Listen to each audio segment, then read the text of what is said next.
Alors, mesdames et messieurs, la dernière fois, je vous ai entretenu sur la corruption en milieu scolaire et en milieu universitaire.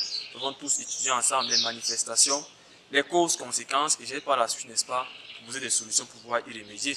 Je vous avais promis lors de ma récente vidéo que j'allais vous entretenir aujourd'hui sur la corruption en milieu sanitaire. Alors, chose promise, chose due.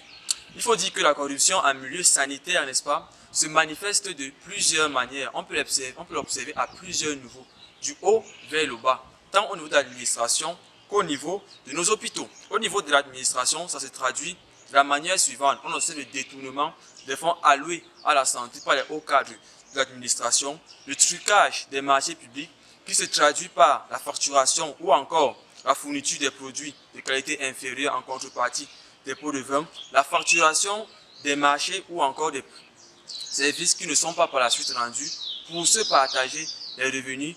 Que dire de la présence du personnel fantôme sur des listes de paiement?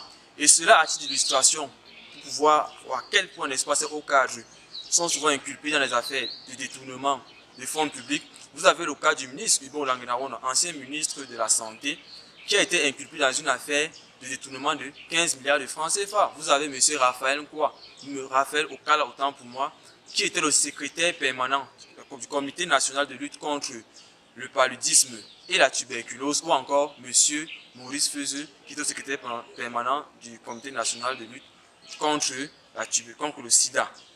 Ils ont tous été inculpés et qui ont été envoyés en prison. Au niveau des hôpitaux, la corruption se manifeste de plusieurs manières.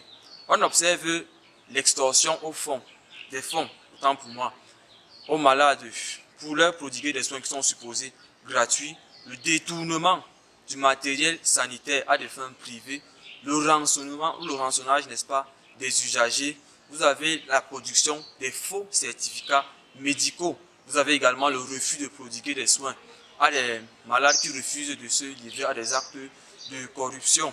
On observe de plus en plus que les malades sont devenus la proie des professionnels de la santé qui ont évacué de leur conscience l'esprit de sacrifice et d'abnégation.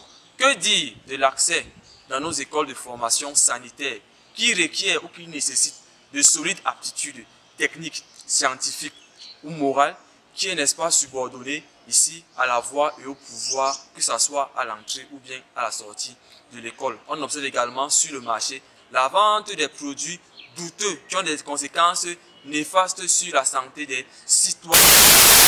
Compris, je ne peux pas parler de toutes ces manifestations. Elles sont nombreuses, elles sont grandioses et elles causent du tort, n'est-ce pas, à la fois aux populations, à la fois à l'État.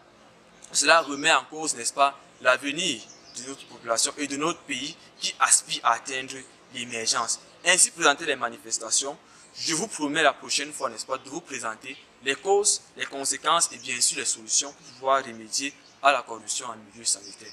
Je vous remercie.